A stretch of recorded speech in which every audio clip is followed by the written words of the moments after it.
Hello everyone and welcome to mind review. I am Sakshi Kaushik. तो जैसा कि आप सब लोग जानते हैं कि हम लोग 12th के जो चैप्टर्स हैं एनसीईआरटी के उसको कवर कर रहे हैं एंड लास्ट के 2 पार्ट्स हो चुके हैं चैप्टर नंबर 3 के। I have already uploaded part 1 and part 2। Today we are on part 3। I am really sorry कि इसको अपलोड करने में थोड़ा सा डिले हो गया, but nevertheless let us start. Chapter को आगे बढ़ाते हैं, ठीक है। अभी तक जितना पढ़ा है आई होप आप सबको पता होगा, राइट। लास्ट वाला जो हमने डिस्कशन किया था इस चैप्टर का, that was regarding the cognitive theory of stress. अब हम उसके आगे बढ़ते हैं, आई होप आपको उतना क्लियर होगा, राइट। तो लेट अस मूव फॉरवर्ड। चलिए, तो today we are going to discuss about the effects of stress on psychological functioning and health. ठीक है, पूरा चैप्टर जो है आपके स्ट्रेस के अराउंड रिवॉल्व कर रहा है, कैसे उसको मैनेज कर सकते हैं, राइट। तो जो स्ट्रेस है उसके क्या इफ़ेक्ट्स होते हैं साइकोलॉजिकल फंक्शनिंग पे और हेल्थ पे। तो एक तरीके से हेल्थ जो है आपका फिजिकल हेल्थ हो गया और ये आपका साइकोलॉजिकल हो गया, राइट। तो effect of stress on these things, तो जैसा कि आप स्क्रीन पे देख सकते हैं, there can be 4 effects: emotional effect, physiological effect, cognitive effect and behavioural effect. अब एक एक करके इन सबको डिटेल में समझेंगे। प्लीज़ पे अटेंशन, ठीक है, इंपॉर्टेंट टॉपिक है। हो सके तो अपने साथ कुछ नोट्स भी साथ रख लीजिए, कुछ लिखना है तो। Even though I will be providing you detailed hand written notes, but still अगर आपको कुछ लगे इंपॉर्टेंट तो नोट इट डाउन। जितना लिखोगे उतना याद रहेगा, ठीक है। तो सबसे पहले व्हाट अबाउट इमोशनल इफेक्ट्स। तो इमोशनल इफेक्ट्स में बेसिकली क्या आता है, देखो जो लोग स्ट्रेस्ड होते हैं, right, the people who are experiencing high amounts of stress, research ने दिखाया है कि they are likely to show mood swings. Mood swings जो है वो लोग शो करते हैं, इरेटिक बिहेवियर शो करते हैं। इरेटिक का मतलब क्या होता है? इरेटिक का मतलब होता है अनस्टेबल, मतलब एक पल में तो खुश थे, एक पल में वो मतलब उनका मूड चेंज हो गया, तो उसी चीज़ को हम लोग मूड स्विंग्स कहते हैं ना, अनस्टेबल मूड रहना।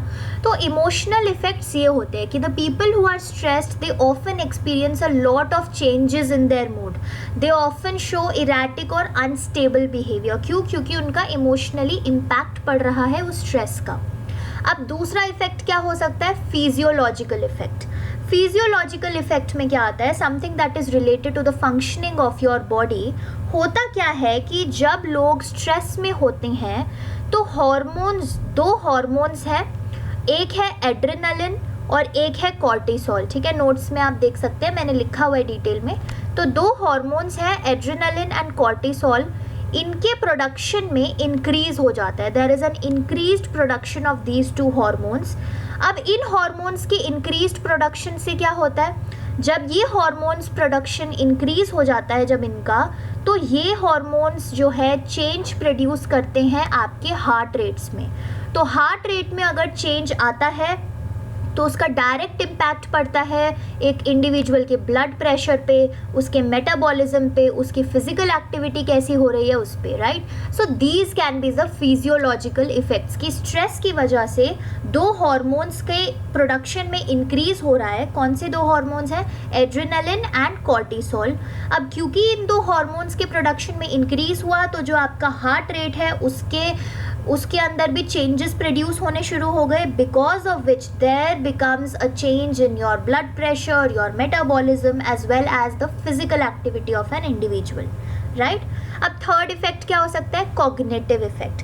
अब कॉग्निशन का मतलब क्या होता है काफ़ी बार मैं समझा चुकी हूँ, तो आई होप आपको ये चीज़ क्लियर है कि कॉग्निशन मतलब थिंकिंग, डिसीजन मेकिंग एबिलिटी, ये सारी चीज़ें आती है कॉग्निशन के अंदर। तो कॉग्निटिव इफेक्ट क्या हो सकते हैं कि भाई देखो, जो स्ट्रेस है वो एक इंडिविजुअल के ऊपर एक प्रेशर क्रिएट करके रखता है, और अगर वो स्ट्रेस कंटिन्यू रहा तो मतलब जो प्रेशर उस स्ट्रेस की वजह से हो रहा है वो प्रेशर भी कंटिन्यू रहेगा, right. Now if this pressure due to the stress continues over time, तो उसकी वजह से जो है मेंटल ओवरलोड हो जाता है। ठीक है, मेंटल ओवरलोड होने की वजह से क्या हो सकता है? When mental overload happens due to stress, it can lead to an losing the ability to make sound decision. ठीक है, मतलब क्या हुआ इस चीज़ का कि जब हम डे टू डे लाइफ में डिसीजंस मेक करते हैं कि क्या ये चीज़ मुझे करनी चाहिए या नहीं करनी चाहिए, शुड आई वॉच टीवी और should I study, should I go to play और should I complete my assignment. तो और भी, ये तो बहुत सिंपल डिसीजन मेकिंग है, और भी जो complex day to day decisions हम लोग मेक करते हैं उस डिसीजन मेकिंग एबिलिटी के अंदर बहुत सारे चेंजेस आ जाते हैं and mostly individuals tend to lose that ability of making sound decisions, of making the correct decisions due to the increased pressure because of stress। तो ये होता है cognitive effect की जो decision making ability होती है उस पर impact पड़ रहा है सीधा। और फिर लास्ट में डिस्कस करेंगे बिहेवियरल इफेक्ट। बिहेवियर में क्या इम्पैक्ट होता है स्ट्रेस का। अब बिहेवियर में देखो इम्पैक्ट क्या हो सकता है कि जब इंडिविजुअल स्ट्रेस्ड हैं तो कई लोग जो है स्ट्रेस ईटिंग करते हैं तो काफ़ी ज़्यादा खाना खा लेते हैं। कई लोग जो है जंक फूड बहुत ज़्यादा खाते हैं स्ट्रेस में, तो जो न्यूट्रिशनल फूड का कंटेंट है और इनटेक है वो डिक्रीज़ होने लग जाता है। कई लोग जब स्ट्रेस्ड होते हैं तो खाना बिल्कुल भी नहीं खाते, तो बॉडी को खाना नहीं मिलेगा तो उसकी फंक्शनिंग सही से नहीं होगी, राइट। कई लोग बहुत ज़्यादा इनटेक इंक्रीज कर देते हैं कैफीन का, बहुत कॉफ़ी पीने लग जाएंगे अगर स्ट्रेस्ड है तो, राइट। या फिर मे बी सम पीपल में ऑल्सो इंडल्ज इन अल्कोहल और अल्कोहल अब्यूज़ या फिर ड्रग अब्यूज़ या फिर टेकिंग सिगरेट्स। तो इन सब चीज़ों की वजह से आपके बिहेवियर पे डायरेक्ट इम्पैक्ट पड़ सकता है। व्हाट हैपन्स, अल्कोहल अब्यूज़ अगर कोई कर रहा है तो उसका बिहेवियर एक नॉर्मल इंडिविजुअल की तरह तो नहीं होगा, that will be a little change, right. The person will not be in their senses, the person will not be able to make sound decisions. तो उन सारी चीज़ों की वजह से एक बिहेवियरल इम्पैक्ट पड़ता है। और क्या बिहेवियरल इफेक्ट्स हो सकते हैं स्ट्रेस के, कई लोगों को नींद बहुत ज़्यादा आने लग जाती है, कई लोगों का जो स्लीपिंग पैटर्न है वो पूरा का पूरा डिसरप्ट हो जाता है। This can also be an impact. ठीक है, तो ये कुछ चीज़ें हैं, ये कुछ इम्पैक्ट्स हैं जो आप लोग देख सकते हैं। Effects of stress, emotional, physiological, cognitive and behavioural. I hope ये चीज़ आपको अच्छे से क्लियर हो चुकी है बिकॉज ये थोड़ी इम्पॉर्टेंट थी समझने के लिए, right. Now let us move forward. Now we are going to discuss about stress and health. ठीक है, हमने डिस्कस कर लिया कि स्ट्रेस का इम्पैक्ट आपकी साइकोलॉजिकल फंक्शनिंग पे कैसा हो सकता है। अब देखते हैं कि स्ट्रेस और हेल्थ कैसे कोरिलेट करते हैं। तो first we are going to talk about physical exhaustion. ठीक है, फिजिकल एग्जॉशन क्या होता है। देखो, सबसे पहली बात जो आपको समझनी ज़रूरी है वो ये है कि अगर स्ट्रेस जो है वो प्रोलॉन्ग्ड है, मतलब कंटिन्यू हुए जा रहा है, स्ट्रेस ख़त्म ही नहीं हो रहा है एक इंडिविजुअल का, तो उसकी वजह से उस इंडिविजुअल की फिज़िकल हेल्थ पर भी इम्पैक्ट पड़ सकता है। और फिज़िकल हेल्थ पे इम्पैक्ट पड़ने की वजह से साइकोलॉजिकल हेल्थ पे भी इम्पैक्ट पड़ सकता है, राइट। तो जो लोग हैं they often experience physical exhaustion और मेंटल एग्जॉशन और burnout due to these stressors. तो फिजिकल एग्जॉशन क्या होता है, ये फिजिकल एग्जॉशन हम कैसे देख सकते हैं। Usually it is seen in science of chronic fatigue, मतलब इंसान हमेशा थका थका रहता है, राइट। चाहे कितनी ही नींद ले लियो, कितना ही एक्टिविटी कर लिया हो, but still the person feels very tired all the time. तो वो आपका एक क्रॉनिक फटीग हो गया, वीकनेस रहती है उस इंसान में, that person is always low on energy, right. तो that is a physical exhaustion due to the stress that is being experienced by the person. और मेंटल एग्जॉशन का कैसे पता लग सकता है। मेंटल एग्जॉशन में पता लग सकता है if the person is very irritable. ठीक है, हमेशा इरिटेबल है, ऐसा नहीं कि एक दो सिचुएशंस हो गए तो इरिटेबल है, नो, 1 या 2 टाइम्स तो हर कोई इरिटेबल हो सकता है, right. There are situations in all of our lifes जिसमें हम इरिटेट हो सकते हैं, but if the person is always irritable या फिर बहुत ज़्यादा एंग्शियस है हर वक्त, बहुत ज़्यादा होपलेस फील कर रहा है कोई इंसान, हेल्पलेस फील कर रहा है, राइट। अगर ये सारी फीलिंग्स आने लग जाए तो this can be a possible sign of mental exhaustion जो कि स्ट्रेस की वजह से आ रहा है, right. So these can be the 2 impacts. Physical exhaustion हो सकता है, मेंटल एग्जॉशन हो सकता है, और फिर हो सकता है बर्नआउट। बर्नआउट क्या होता है। Burnout is the state of emotional, physical and psychological exhaustion. मतलब जब बॉडी अपने सारे के सारे रिसोर्सेज से रन आउट कर जाती है तब हो जाता है बर्नआउट। की जो आपका इमोशनल कोशेंट था बॉडी में, इमोशनल एनर्जी थी, उसका भी डिप्लीशन हो गया, उसका भी एग्जॉशन हो गया, राइट। आपका जो फिजिकल एनर्जी थी बॉडी में उसका भी एग्जॉशन हो गया, आपकी जो साइकोलॉजिकल एग्जॉशन थी वो भी हो गई। ठीक है। तो सारी की सारी emotional, physical as well as psychological exhaustion जब हो जाए, that results into a burnout. तो ये डेफिनेशन आपको याद रखनी है, कई बार जो है आपके एमसीक्यूज में आ जाती है कि state of emotional, physical and psychological exhaustion is known as dash. तो what is it known as, तो ऑप्शंस दे देंगे तो आपको पता है अब आंसर क्या है, burnout. This is burnout, right. तो ये हमने डिस्कस कर लिया, the effects of stress on your psychological functioning, on your health, right now we will move forward and we will discuss the most important part of this chapter। कई लोगों को ये चीज़ थोड़ी confusing लगती है, थोड़ी difficult लगती है, but I'll try my best to simplify it for you guys। ठीक है, जनरल अडेप्टेशन सिंड्रोम, जिसको शॉर्ट फॉर्म में, एब्रीविएटेड फॉर्म में गैस बोला जाता है। ठीक है, तो ये क्या है, जनरल अडेप्टेशन सिंड्रोम है। It was given by Hans Selye. ठीक है, हैंस सेली ने जनरल अडेप्टेशन सिंड्रोम दिया था एंड व्हाट ही सेड, उन्होंने बेसिकली बोला था कि there are 3 stages in this model of general adaptation syndrome. यहाँ पे वाई आएगा, राइट, प्लीज सी, ये थोड़ा सा स्पेलिंग एरर है, यहाँ पे वाई आएगा। तो ये जो हमारा जनरल अडेप्टेशन सिंड्रोम है, according to Hans Selye there are 3 stages in it. One is the stage of alarm reaction, second resistance stage and third is the exhaustion stage. तो ये 3 स्टेजेस हैं, तीनों को एक एक करके डिटेल में डिस्कस करेंगे। तो अब अपने सारे सेंसेस अच्छे से ओपन रखने हैं आपको, ठीक है, अच्छे से सुनना है। इंस्टा वगैरह अभी थोड़ी देर के लिए छोड़ दो, नेक्स्ट 10-20 मिनट्स अच्छे से फोकस करो, राइट। तो late us study the stages one by one. सबसे पहले आपका आता है alarm reaction stage. Now what happens in the alarm reaction stage. देखो, जब कोई भी स्टिमुलस या कोई भी स्ट्रेसर प्रेजेंट हो आपके इन्वायरमेंट में, स्टिमुलस का मतलब ही ये होता है that anything that is present in your environment, है ना।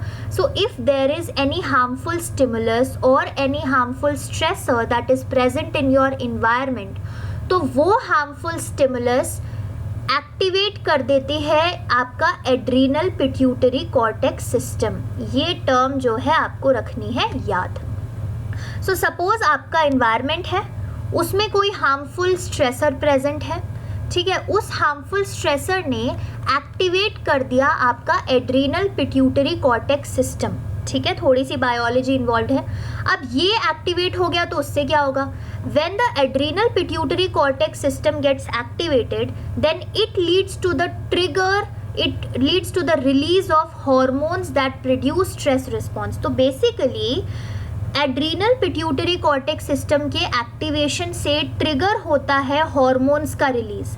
मतलब ट्रिगर का मतलब क्या होता है, इनिशिएट करना, मतलब वो आगे जाके बोलता है कि भाई ये चीज़ रिलीज करो। ठीक है, तो हार्मफुल स्टिमुलस स्ट्रेसर था, उसने एक्टिवेट किया आपका एड्रीनल पिट्यूटरी कॉर्टेक्स सिस्टम।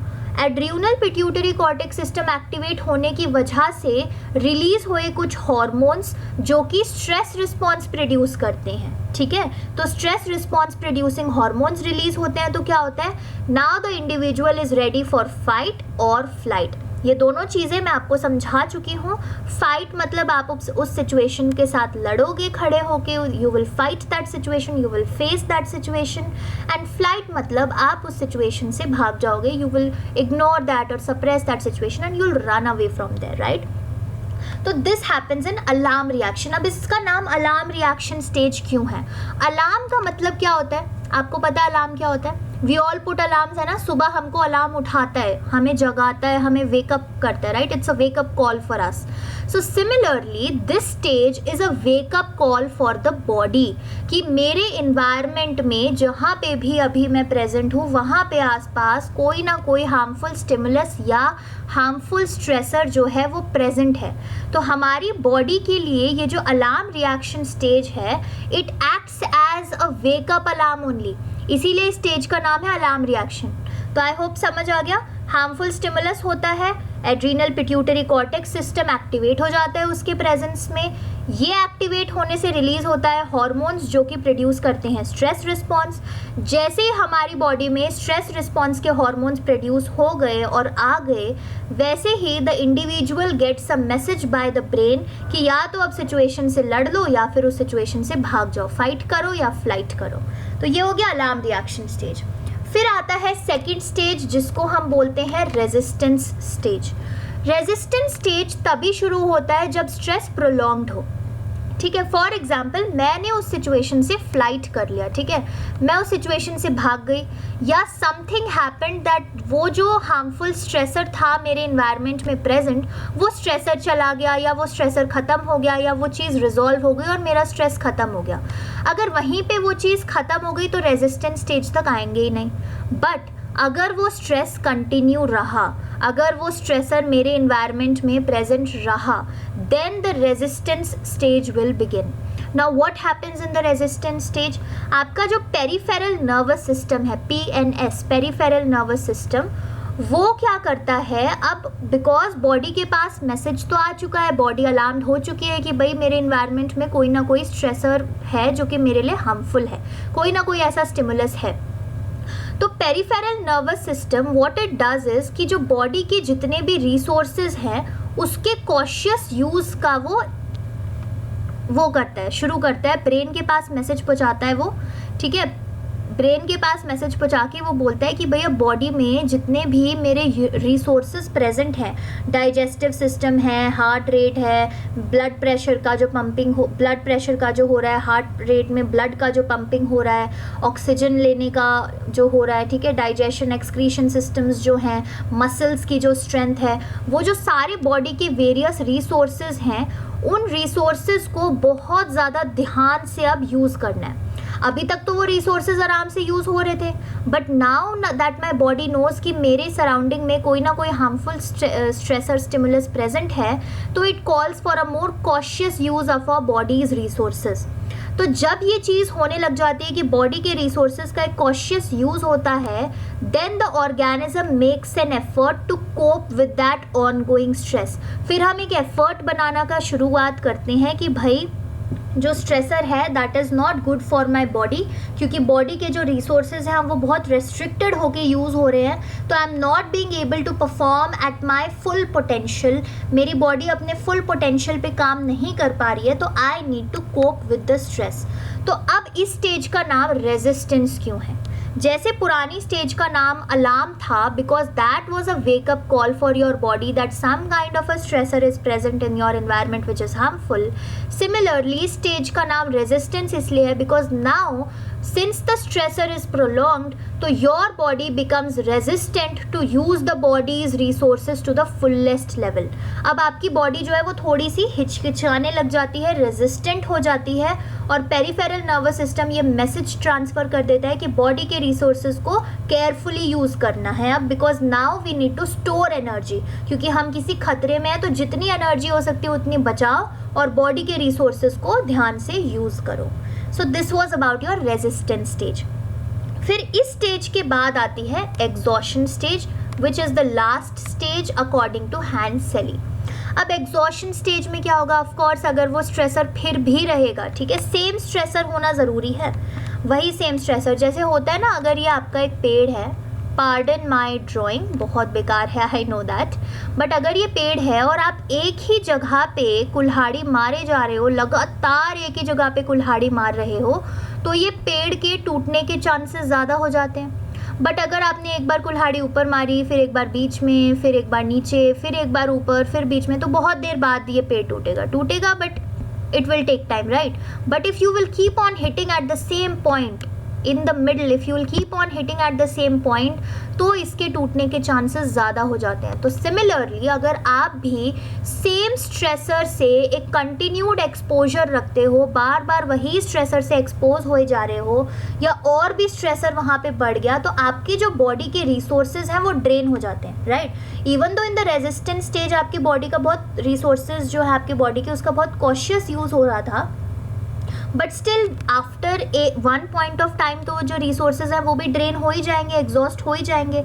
तो when this happens then this leads to exhaustion, और इसीलिए स्टेज का नाम है एग्जॉशन कि भाई अब बॉडी जो है आपका साथ नहीं निभा सकती, अब इतना ज़्यादा स्ट्रेस हो गया है कि आप एग्जॉस्ट हो चुके हो। हम बोलते हैं ना कि यार I am exhausted, please don't disturb me, मुझे रेस्ट करना है। तो what does that mean? The person is really exhausted, उसके जो बॉडी के रिसोर्सेज हैं वो ड्रेन हो चुके हैं, ठीक है।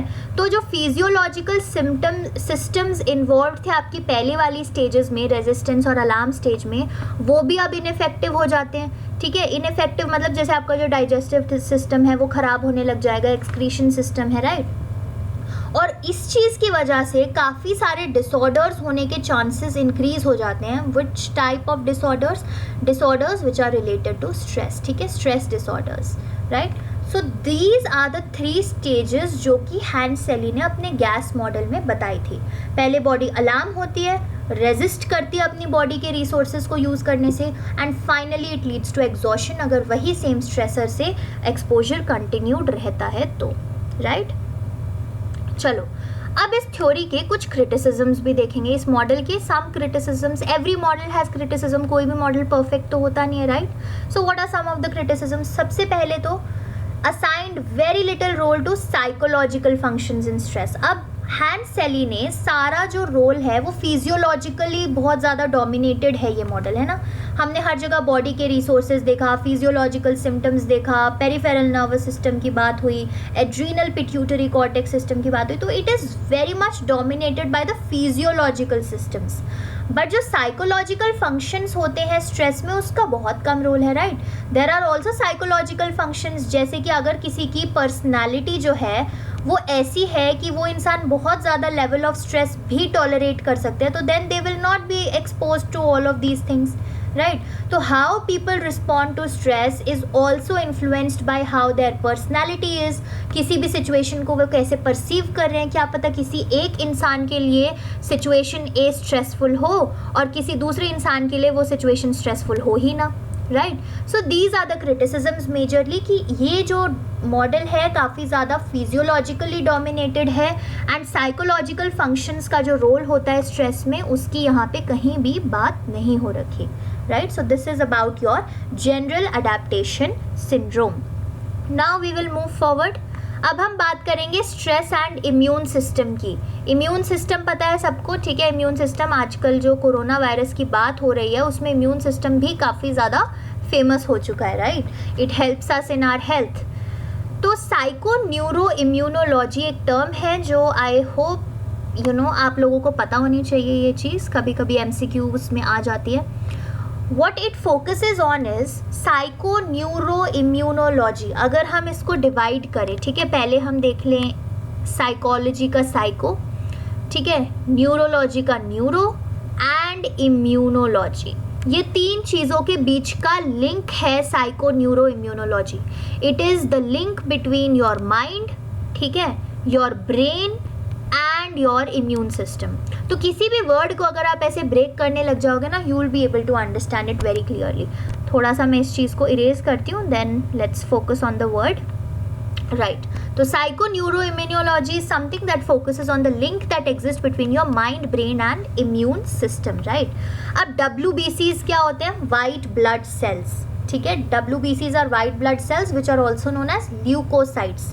ये WBCs हमारे इम्यून सिस्टम में प्रेजेंट होते हैं and they identify as well as destroy the foreign bodies which we call as antigens. तो हमारी बॉडी में अगर कोई भी एंटीजन आ जाते हैं, यानी कि कोई भी फॉरेन बॉडी आ जाती है, तो उनको सबसे पहले आइडेंटिफाई भी WBC करते हैं और फिर डिस्ट्रॉय भी WBCs या फिर ल्यूकोसाइट्स करते हैं, राइट, वाइट ब्लड सेल्स। अब एंटीजन्स के कुछ एग्जाम्पल्स क्या हो सकते हैं? वायरस, ठीक है, virus is a very classic example of foreign body antigens. और WBCs का और एक काम क्या है? That they also produce antibodies. Antibodies are use to fight with these antigens. तो WBCs के 3 काम देख लिए हमने। WBC का एक काम है कि आइडेंटिफाई करना फॉरेन बॉडीज को, दूसरा है कि उनको डिस्ट्रॉय करना ताकि हमारी बॉडी सेफगार्ड रहे, और तीसरा है कि एंटीबॉडीज को प्रोड्यूस करना। Now let us study about some types of WBCs, ठीक है। 3 टाइप पढ़ेंगे, T cells, B cells and natural killer cells. तो T सेल्स जो WBC का एक टाइप है, इनका काम होता है to destroy the invaders. Invaders क्या हुए? ये फॉरेन बॉडीज कॉल्ड एंटीजन्स। इनको डिस्ट्रॉय करने का काम है T cell type of WBC का। And they also increase the immunological activity. हमारा जो इम्यून सिस्टम का जो एक्टिविटी है उसको भी इंक्रीज करने का काम T सेल का होता है। Then is B cells, what do these do? They produce the antibodies. तो देखो WBC एक ब्रांच है, but that is classified into different types. तो इवन तो WBC के काफ़ी सारे काम हैं, बट इसने अपना काम जो है, डिवीजन ऑफ लेबर चलता है हमारी बॉडी में, तो इसने भी अपना काम डिवाइड कर रखा है। तो T सेल्स जो है इन्वेडर्स को डिस्ट्रॉय कर रहे हैं, B सेल्स एंटीबॉडीज प्रोड्यूस कर रहे हैं, नेचुरल किलर सेल्स जो है वो फाइट कर रहे हैं वायरस और ट्यूमर्स के अगेंस्ट। ठीक है, अब स्ट्रेस क्या करता है, what is the role of stress? Stress के ऊपर बेस्ड चैप्टर में हम WBC क्यों पढ़ने लगे, राइट? क्वेश्चन आएगा आपके मन में। तो रोल है ये छोटी सी लाइन जिसके ऊपर अब हम बड़ा सा डिस्कशन करेंगे। Stress destroys the natural killer sales cytotoxicity. ठीक है, साइटोटॉक्सिसिटी बेसिकली क्या होता है, इसका एक बहुत इंपॉर्टेंट रोल होता है in the defence against various infections and cancer. ठीक है, तो जो कैंसर होता है उसके अगेंस्ट काम करना, और जो हमारी बॉडी में काफ़ी सारे इन्फेक्शंस हो जाते हैं उसके अगेंस्ट काम करने में बहुत इंपॉर्टेंट रोल होता है एक सेल की साइटोटॉक्सिसिटी का। And this cytotoxicity is present in your natural killer sales, क्योंकि नेचुरल किलर सेल्स ही हैं जो वायरस और ट्यूमर्स से फाइट कर रहे हैं, तो इनके अंदर ही ये साइटोटॉक्सिसिटी भी प्रेजेंट है जो इन इन्फेक्शंस और कैंसर के ट्यूमर से फाइट करेगी, right? But when a person is under stress and is continuously exposed to that stress, तो उस स्ट्रेस की वजह से नेचुरल किलर सेल्स की जो साइटोटॉक्सिसिटी होती है, the ability to fight with the viruses, the tumours and the infections, वो डिस्ट्रॉय होने लग जाती है एंड इवेंचुअली डिक्रीज होने लग जाती है, because of which the person becomes even more prone to more infections, to even prone to cancer. हालांकि रिसर्च ने अभी तक ये प्रूव नहीं किया है, बट इन्फेक्शंस के प्रोन हो जाता है, बहुत ज़्यादा डिसऑर्डर्स के प्रोन हो जाता है, बिकॉज हमारा इम्यून सिस्टम जो है वो डिक्रीज होने लग जाता है अपनी फंक्शनिंग में, right? So this is why we were studying about WBC and your immune system. I hope ये चीज़ अब आपको क्लियर है, right? Now let us move forward. Lifestyle, एक इम्पॉर्टेंट बात है लाइफस्टाइल की भी। ठीक है, बहुत सारे आपने सुना होगा, there are a lot of disorders which are sometimes also caused due to lifestyle. For example PCOD है, ठीक है, a very common disorder in females. It is also genetic in nature, but कुछ रिसर्च ने show किया है कि ये एक लाइफस्टाइल डिसऑर्डर है। Because of the lifestyle this may happen, this may be caused. तो लाइफस्टाइल बेसिकली होता क्या है? It is an overall pattern of decisions and behaviours that determine a persons health and quality of life. अब हर दिन हम क्या decisions ले रहे हैं, कैसा बिहेवियर कर रहे हैं, वो डिटरमाइन करता है कि हमारी कैसी हेल्थ रहेगी, कैसी क्वालिटी ऑफ लाइफ रहेगी, right? Every day we have to consciously make decisions of eating healthy food और not eating that food, of doing physical and mental exercise or not doing that physical and mental exercise.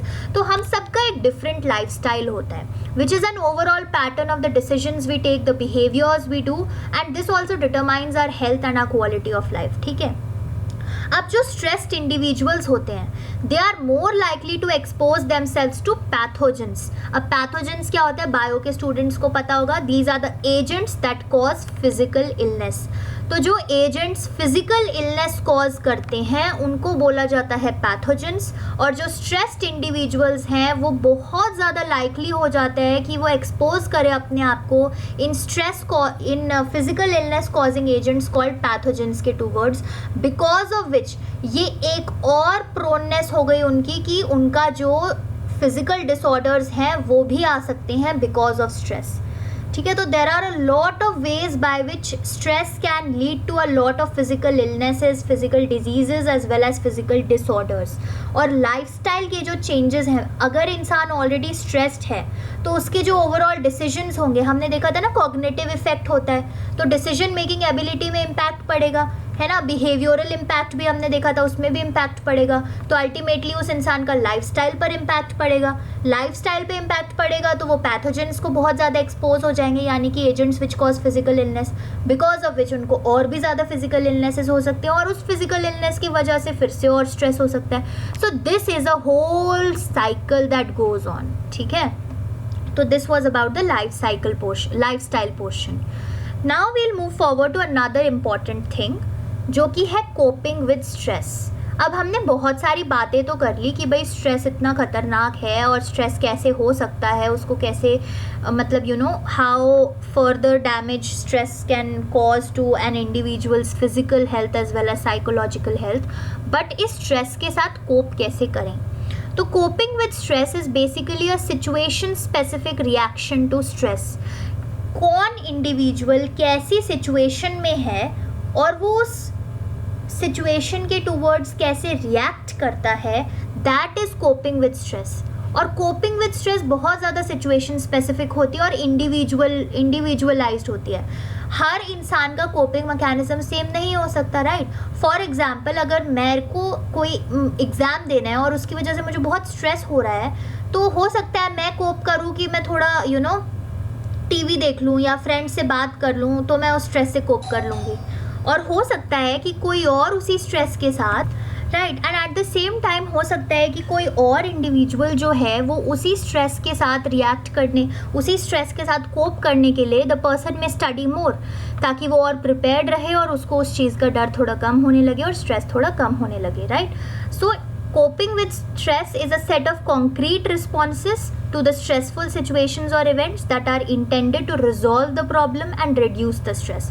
So ultimately coping with stress का aim क्या होता है, stress के साथ हम क्यों कोप करते हैं, ताकि जो भी प्रॉब्लम है जिसकी वजह से हमें स्ट्रेस हो रहा है वो प्रॉब्लम पहले तो रिजॉल्व हो, ताकि हमारा जो स्ट्रेस है वो भी रिड्यूस हो जाए। तो this is coping with stress. अब कैसे कोप कर सकते हैं, देर आर 2 अप्रोचेस, ठीक है।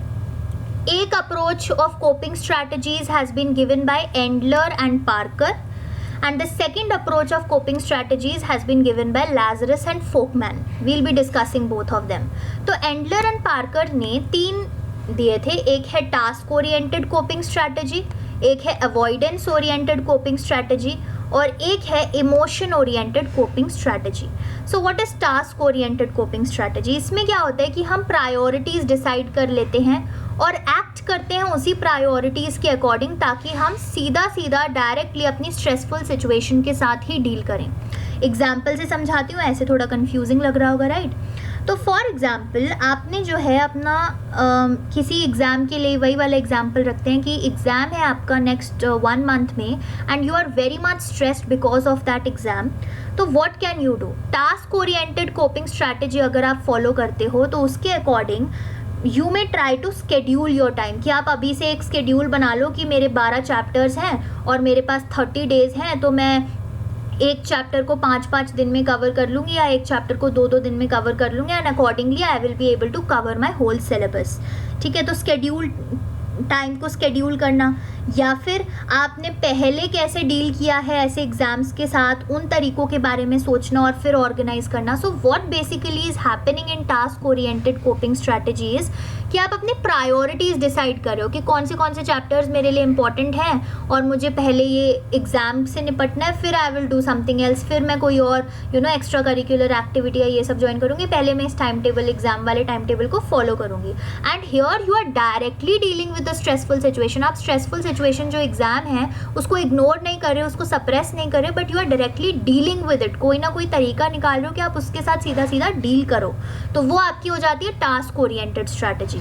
सेकेंड है अवॉइडेंस ओरिएंटेड स्ट्रैटेजी। अब अवॉइडेंस में क्या होता है, it involves the conscious suppression of the stressful thoughts and their replacement by self protective thoughts. तो कई बार क्या हो जाता है कि हम जो है स्ट्रेसफुल सिचुएशन को ना अवॉइड करने लग जाते हैं। How do we avoid? कि जो भी स्ट्रेसफुल सिचुएशन से रिलेटेड थॉट्स आ रही है मेरे मन में, उसको मैं सप्रेस कर दूँ कॉन्शियसली कि नहीं इस बारे में तो सोचना ही नहीं है, ठीक है। या फिर क्या करूं कि वो जो स्ट्रेसफुल थॉट्स हैं उनको रिप्लेस करूं सेल्फ प्रोटेक्टिव थॉट्स से। कि फॉर एग्जांपल अगर मेरा एग्जाम आने वाला है और मैं अवॉइडेंस ओरिएंटेड स्ट्रैटेजी अपना रही हूं, तो maybe I will go and watch TV, ठीक है। मैं उस एग्ज़ाम के बारे में सोचूंगी ही नहीं, तो मुझे वो स्ट्रेसफुल थॉट्स आएंगे ही नहीं, तो मुझे स्ट्रेस होगा ही नहीं। या फिर मैं किसी फ्रेंड को फ़ोन मिला के और बात करने लग जाऊँ, राइट, तो फिर से वही चीज़ होएगी कि I will not think about the exam, तो I will not get stressed. तो वो हो जाएगा कि आप अवॉइड कर रहे हो स्ट्रेसफुल सिचुएशन को and you are not dealing with that stressful situation directly, जैसा कि टास्क ओरिएंटेड में आप डील कर रहे थे, ठीक है। तो this is known as avoidance oriented coping strategy, right. After that is your emotion oriented coping strategy. Emotion oriented में क्या होता है? Venting feelings of anger and frustration और deciding that nothing can be done to change the things. कि आपने सोच लिया है कि यार मेरे एग्ज़ाम में 30 डेज़ ही बचे हैं, सिर्फ 12 चैप्टर्स मुझे कवर करने हैं, अभी तक मैंने कुछ भी नहीं पढ़ा है, तो अब तो कुछ नहीं हो सकता मेरा, तो इससे बेटर है कि मैं पढ़ूँ ही ना और अभी अपनी लाइफ एंजॉय करूँ, स्ट्रेस ना लूँ. वो हो जाएगा आपका इमोशन ओरिएंटेड. ठीक है, you decide that nothing can be done to change the things, तो अब स्ट्रेस लेके क्या फ़ायदा जब कुछ हो ही नहीं सकता. या फिर आप आपका जो एंगर है, जो फ्रस्ट्रेशन है, उन सारी फीलिंग्स को वेंट आउट करो किसी के साथ या अपने शीशे के सामने या पेपर पे, any mechanism that you feel okay with. ठीक है, इसका एग्जाम्पल क्या हो सकता है? या तो आप बहुत ज़्यादा वरी करने लग गए उस चीज़ के बारे में, यार अब तो कुछ नहीं हो सकता, क्या करूँ. या फिर आपका ये हो गया कि यार अब कुछ नहीं हो सकता, लीव इट. राइट, और maybe you may indulge in overthinking of what will I do now. ठीक है, अब क्या होगा, वॉट नेक्स्ट. तो that is your emotion oriented coping strategy. So these are the 3 coping strategies that has been given by Endler and Parker. The next set of coping strategies that we will discuss has been given by Lazarus and Folkman. ठीक है, तो पहला है problem focused और दूसरा है emotion focused. तो as the name suggest, problem focused coping strategy directly आपकी स्ट्रेसफुल जो प्रॉब्लम है, जो जिसकी वजह से आपको स्ट्रेस हो रहा है, उस पे ही फोकस करती है. ठीक है, it focuses directly on that problem. Emotion focused क्या है? It focuses on the emotion that goes behind that problem, the emotions, the disruption that is caused because of that problem. तो प्रॉब्लम फोकस्ड में we are attacking the problem itself with certain behaviours that are designed to gain information to alter the event, belief और commitment. तो जैसा कि यहाँ पे task oriented था, similarly वैसा ही आपका प्रॉब्लम फोकस्ड कोपिंग स्ट्रैटेजी है कि हम कुछ ऐसे बिहेवियर्स डिज़ाइन कर रहे हैं, जैसे हमने एग्जाम के लिए एक टाइम टेबल बना लिया नेक्स्ट 30 डेज़ के लिए, तो that is a behaviour that you have design to directly deal with that problem. Right, या हम कुछ ऐसी इन्फॉर्मेशन गेन कर रहे हैं ताकि हमारा जो प्रॉब्लम है उसके साथ हम डील कर सकें. राइट, इमोशन फोकस्ड में क्या होता है? We make certain psychological changes. So psychological changes which are designed to limit the degree of emotional disruption caused by an event. So what I can do is कि अब मैं directly problem के साथ deal नहीं कर रही हूँ, ना ही मैं उस problem को change करने की कोशिश कर रही हूँ, but what I'm trying to do is मैं कुछ psychological changes अपने lifestyle में ला रही हूँ, जिसकी मदद से the emotional disruption, the stress that particular problem can cause, वो थोड़ा सा reduce हो जाए. Completely vanish तो मैं नहीं कर सकती, but उस चीज़ को थोड़ा reduce कर सकती हूँ. For example, एग्जाम के लिए स्ट्रेस्ड हूँ तो थोड़ा अपने टीचर से कंसल्ट कर लिया. ठीक है, या फिर मैंने अपने एवरीडे स्केड्यूल में कोई एक ऐसी रिवाइंडिंग सेशन डाला जिससे मेरा माइंड जो है वो रिलैक्स होए, जिससे उस चीज़ के बारे में स्ट्रेस जो है मेरा थोड़ा कम होए. तो these are the psychological changes that are designed. So these were the 2 types of coping strategies given by Lazarus and Folkman, problem focused and emotion focused. Right, so thank you. आज की video में इतना ही होगा. Right, I hope आपको आज की video के सारे पॉइंटर्स बेसिकली क्लियर होंगे. नाउ द नेक्स्ट वीडियो, इस चैप्टर का मैं पार्ट 4 भी रिलीज़ करूँगी because this chapter was a little long. तो आई वॉन्टेड कि 4 पार्ट्स में ये सारा चीज़ें जो हैं वो कवर हो जाए. So part 4 will be released very soon. I assure you कि जैसा पार्ट 3 के लिए वेट करना पड़ा है, पार्ट 4 के लिए इतना वेट नहीं होगा. मैक्सिमम बाय टुमारो और day after tomorrow I will release part 4 of this chapter, जो कि लास्ट पार्ट होगा. और पार्ट 4 के साथ जो डिस्कशन होगा उसी के साथ मैं डिस्क्रिप्शन में आपको नोट्स का लिंक भी प्रोवाइड कर दूंगी. So I am not providing it right now, but part 4 की जो आपकी वीडियो आएगी उसके साथ पूरे चैप्टर के नोट्स आपको अवेलेबल हो जाएंगे. तो once you have watched all the videos, please go through those notes ताकि आप थोड़ा रिविजन कर लो, थोड़ा और डिटेल में पढ़ लो, एंड देन आपका जो चैप्टर 3 है वो कम्प्लीटली ओवर हो जाएगा. So this is it for today's video. Thank you so much for watching. I hope that you will stay tuned with Mind Review and subscribe to the channel. Comment good things and bye-bye.